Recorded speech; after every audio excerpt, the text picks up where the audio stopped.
we are left with only 2 days.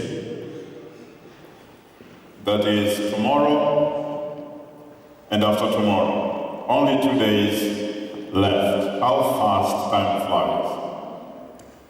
So tonight we are in presentation number 7.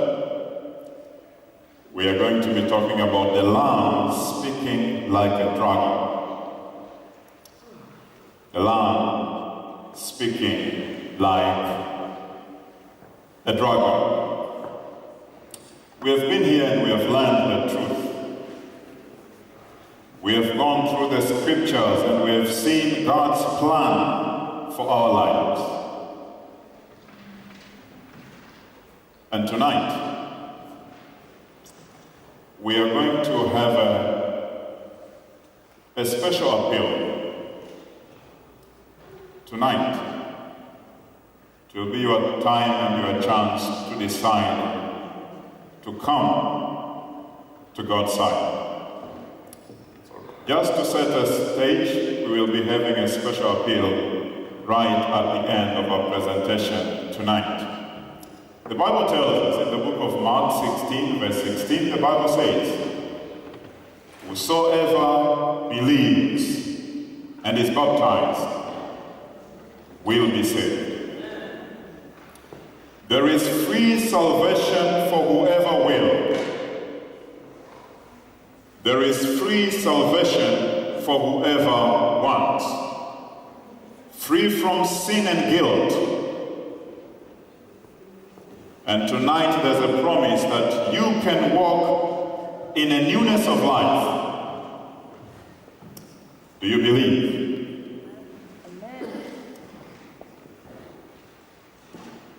Tonight we are going to look at the beast from the earth.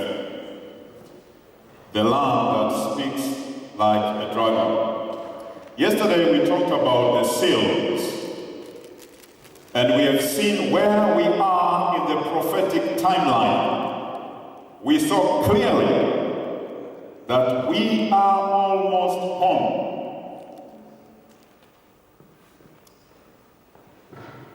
200 years after the death of Apostle John. We have already seen this. 200 years after the death of Apostle John in 321 AD, Sunday law was enacted. And we have already established presentation after presentation that no Christian knew about Sunday worship up until 321 AD.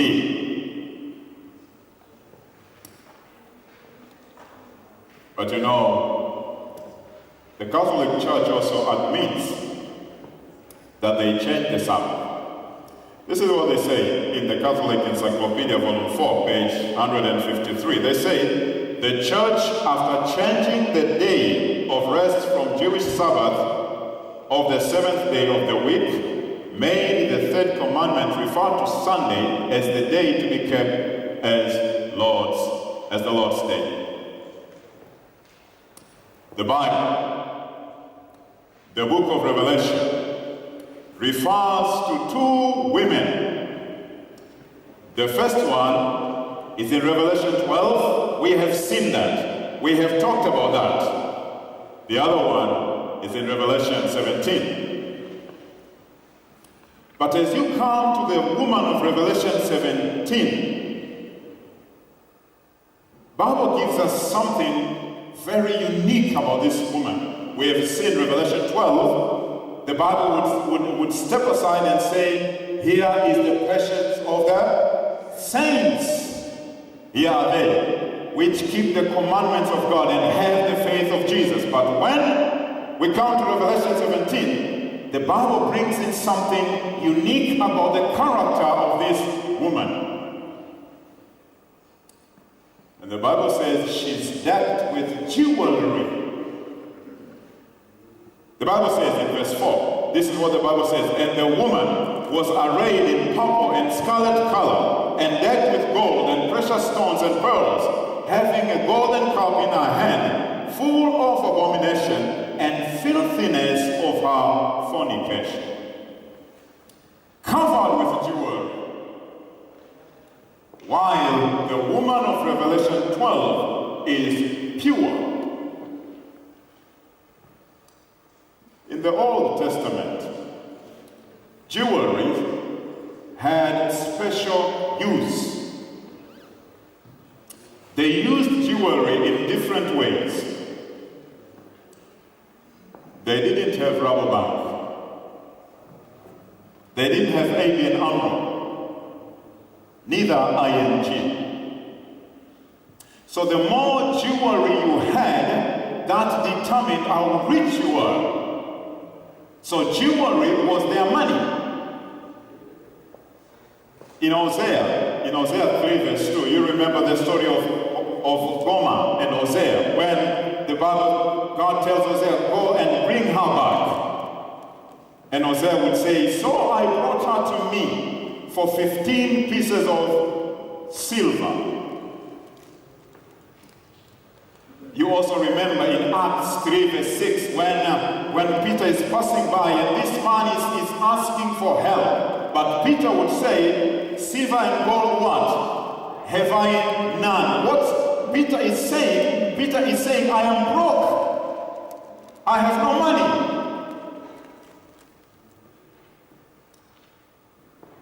Jewelry was used as money. That's all they had for exchange of what we call today barter trade. You give jewelry, you get what you want. So they would go to market with money and come back without money. They would go to the market with jewelry and come back without jewelry. The other use of jewelry were for authority. You remember, when a king would say something and then it says the king put a seal with his what? With his ring. It was a sign of authority. Their documents will be signed by a ring. And you remember the story of prodigal son, the son that ran away from home. But when he comes back home, he says, Father, I don't deserve to be called your son. Just make me one of the servants. Father says, oh no. He puts on a robe on him, and he puts what? A ring on his finger, meaning, oh son, you have sinned, but I'm giving you back your authority as my son. Jewelry was also a sign of authority. You remember even the story of King Ahasuerus. And every king, most of the time when the king were dethroned, their rings were taken out. Why? Because authority was no more. Jewelry. Apart from jewelry being their money, apart from jewelry being used for authority, jewelry also had religious significance. In the Bible, there is no place that God says you should not wear jewelry. Now, don't run away with this statement. Stay with me. God allowed jewelry to be worn, but only the high priest could wear jewelry. Jewelry had religious significance. And even the high priest himself, he could not wear jewelry on his body. The jewelry had to be on his garments. And through these jewelries that were on the garment of the high priest, set aside the high priest from the rest of the Israelites. Because this is our high priest. And anybody in Israel, in the Jewish nation, who would wear jewelry that was a sign of defiance against God and against the high priest, because in the whole nation, it was only the high priest who was allowed to wear jewelry, and not on his skin, because God told the Israelites, do not make holes in your body. that was a sign of sacrifice to the dead.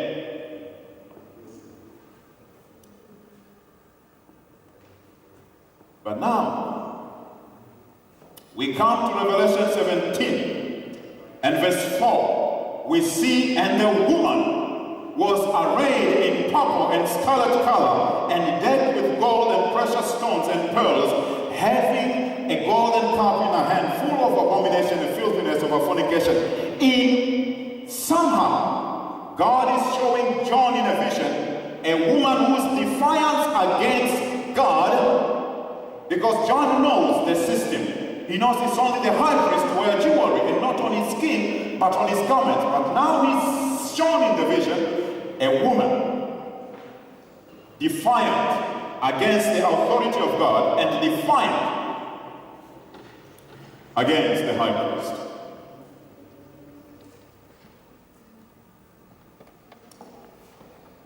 Now, who is this woman defiant against God and defiant against the high priest? The Bible would tell us that a woman means the church. In 2 Corinthians 11 verse 2, the Bible, Paul would write to the church in Corinth, he would say, "For I am jealous over you with godly jealousy, for I have espoused you to one husband, that I may present you as a chaste virgin to Christ." He would also write in Jeremiah 6 verse 2, saying actually the same, that a woman represents the church.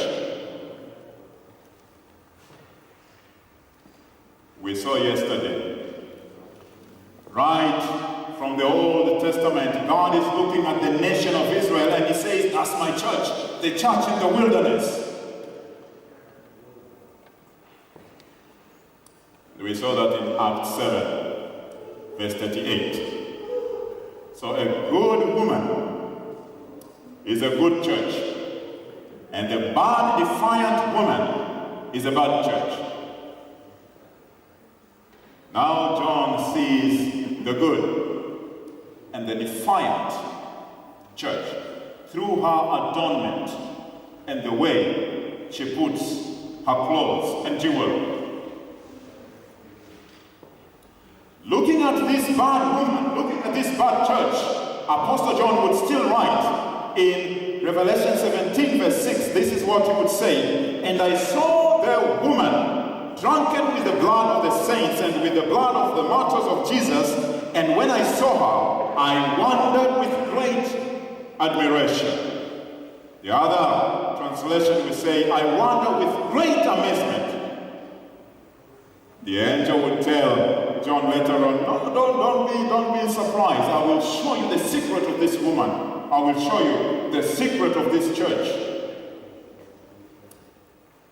Now we have already established and we have already seen in our previous presentation when the church of God was persecuted for 1,260 years just because people wanted to live the way the Bible says they should live.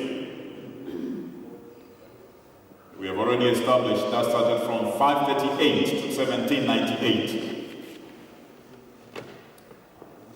But John sees something much more distinctive about this church. And I want you to get this tonight. In verse 5, this is what it says. "And upon her forehead was written, Mystery, Babylon the Great, the mother of harlots and abomination of the earth." Now, this woman has daughters. And daughters of this woman are called harlots. The Bible says. But the woman of Revelation 12 has no daughters. These are called daughters of Babylon.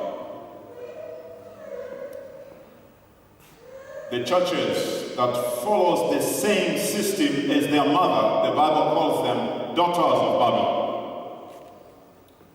The little churches that have said we are Protestants while they are not protesting, still following the same system as the mother, the Bible would call them daughters of Babylon. Actually, the Catholic says the same about the churches that still follow the same system while calling themselves Protestant. This is what they say. The Catholic says, the observance of Sunday by the Protestants is an homage they pay in spite of themselves to the authority of the Catholic Church.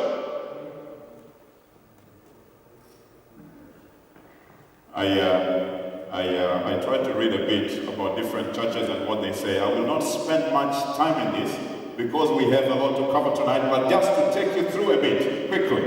Listen to what Baptist says. He says, there was and is a commandment to keep holy the Sabbath day, but the Sabbath day was not Sunday. The Church of Christ would say, from this passage, it is evident that the Sabbath was meant not merely for Israel, and that is for the rest. Congregationalists, they say it is quite clear that however rigidly or devotedly we may spend Sunday, we are not keeping the Sabbath. Episcopal would say Sunday Dia Solis of the Roman calendar, the day of the sun, because dedicated to the sun, the first day of the week was adopted by the early Christians as the day of worship. Lutherans would say the observance of the Lord's Day Sunday is found not on any command of God, but on the authority of the church. Methodists would say, take the matter of Sunday. They are the indication in the New Testament as to how the church came to keep the first of the week as it's the day of worship. Moody Bible Institute would say, how can men claim that this one commandment has been done away with when they will admit that other 9 are still binding? Presbyterians would say, until therefore it can be shown that the whole moral law has been repealed, the Sabbath still stands. Pentecostal would say, why do we worship on Sunday? Doesn't the Bible teach us that Saturday should be the Lord's day? Encyclopedia would tell us Sunday a name given by the heathen to the first day of the week because it was the day on which they worship the sun. The Catholic also, they will say, you may read the Bible from Genesis to Revelation and you will not find a single line authorizing sanctification of Sunday. There was a time that we had a crusade, evangelistic meetings like this in Africa, Tanzania. And we preached both from the Bible and also from the Quran. And we asked the Muslims if they could show us where in Quran it says they should go to worship on Friday.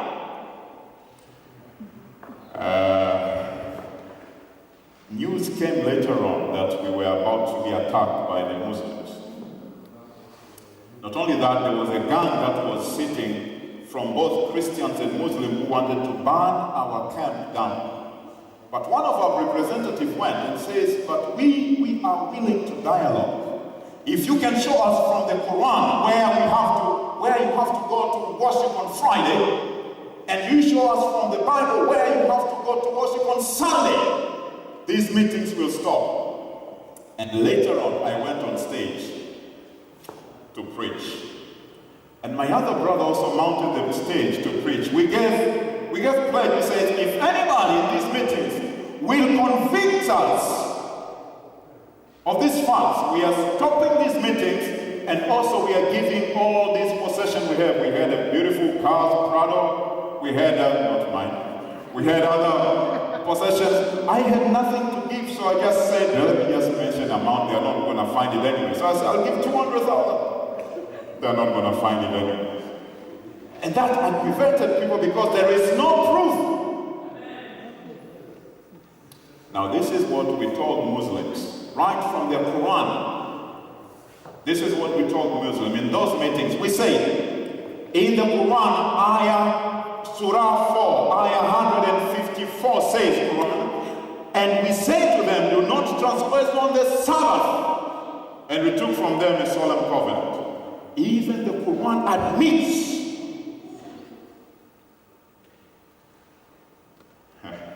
Now let's go back to Revelation. The Bible says, Revelation 13 verse 11. John is still in the vision and he sees another beast. He says, then I saw another beast coming up out of the earth. And he had 2 horns like a lamb and spoke like a dragon. John sees another beast. Why is he saying another beast? Because in the same chapter, in verse 1, John had seen a beast rising, but now he's seeing another beast. And it says, then I saw another beast. Now let me take you to verse 1 so we can build slowly in understanding our study tonight. It says, and I stood upon the sand of the sea and saw a beast rise up out of the sea. He continues saying, having 7 heads and 10 horns, and upon his horns 10 crowns, and upon his head the name of blasphemy. Verse 3, and I saw one of his heads, and it were wounded to death, and his deadly wound was healed, and all the world wondered after the beast. In our previous presentation, we established that this beast is Purple Rome. And it received a deadly wound in 1798 by Napoleon General Berthier. But now John is in a vision and he sees as this beast is going down, he sees another beast rising up. And this is what he says in verse 11. He says, then I saw another beast. As the beast of verse 1 is going down, John is seeing another beast coming up out of the earth. Other beasts were coming up out of the sea, but this one is coming up out of the earth. And he says, and he had 2 horns like a lamb and spoke like a dragon. Interesting. A beast, 2 horns like a lamb, speaking like a dragon. Let's go back to Revelation 12 to set the background to what we are studying tonight. Revelation 12, verse 14, the Bible says, and the woman was given 2 wings of a great eagle. We have already seen a woman is a church, that she might fly into the wilderness, into her place. The church goes into the wilderness. We have already established you have the sea, which means nations, tongues and people, but now you have wilderness or earth, which means less populated area. Now this woman, this church runs to the less populated area, running from persecution. And John continues saying, where she is nourished for a time and times and half a time. Now time means 1 year. In prophecy, times means 2 years, and half a time is 6 months or half a year. And we have seen this over and over again. When in other verses it will tell you 2 months, or in other verses it will tell you what? Time, times, and half a time, which will take you, as we have seen during the week, to 1,260 years of purple persecution, which history testifies it is the time of the Dark Ages, when the people of God had to read their Bibles in secret. But John continues seeing something. He says in verse 15, he says, so the serpent, and we have already seen the serpent is a dragon, Revelation 12 verse 9. So the serpent spewed water out of his mouth like a flood unto the woman, to be carried away with a flood. Spewing waters, that means the dragon, Satan, used waters, a lot of waters like flood, meaning using nations and multitudes, tongues and people to persecute the church.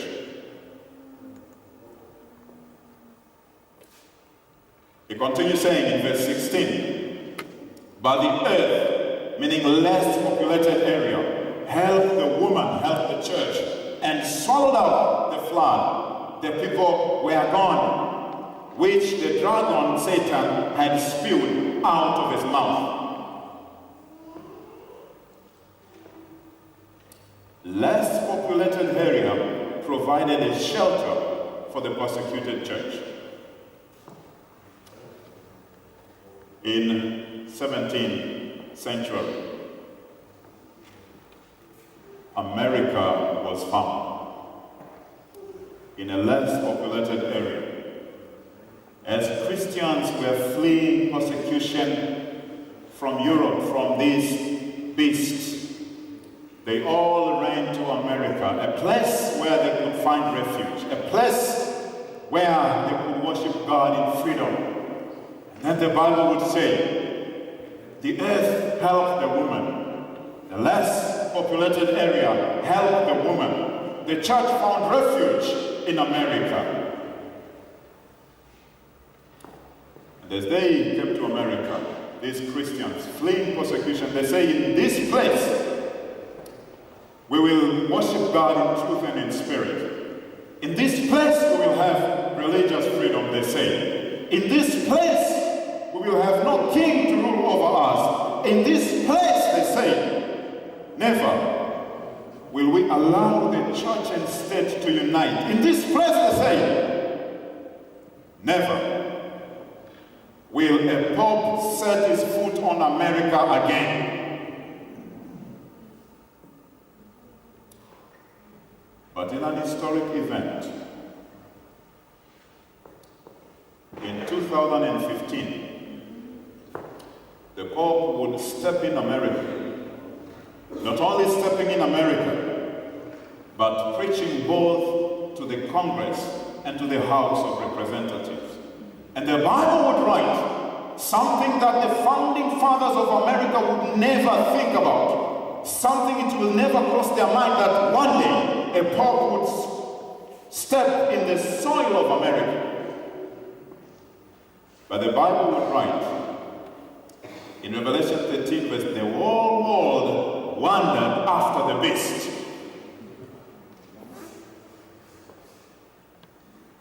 This is something no American founder would ever dream of. Now let's go back to this beast that John still sees in Revelation 13, verse 11. John continues saying, he says, then I saw another beast coming up out of the earth, and it had two horns like a lamb, and spoke like a dragon. The beast that he sees in verse 1 is Paparon, repeating just for your memory. Now John sees another beast in verse 11.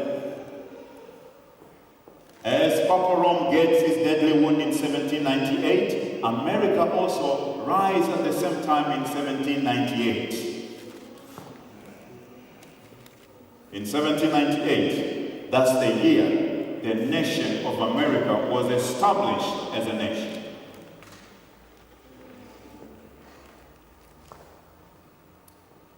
But you see, John sees this beast with two horns. And he says, these two horns are two horns like a lamb. We have established during the week that horns means power. And we have already seen during our presentation, as we were looking at the beast, there are beasts that had horns, but they had crowns. But this beast only has horns, has no crowns. But he has horns like a lamb. And we know in the Bible, especially in the prophetic session, the lamb means Jesus. John the Baptist would say, behold, the Lamb of God that takes away the sins of the world. America was found on Christian values.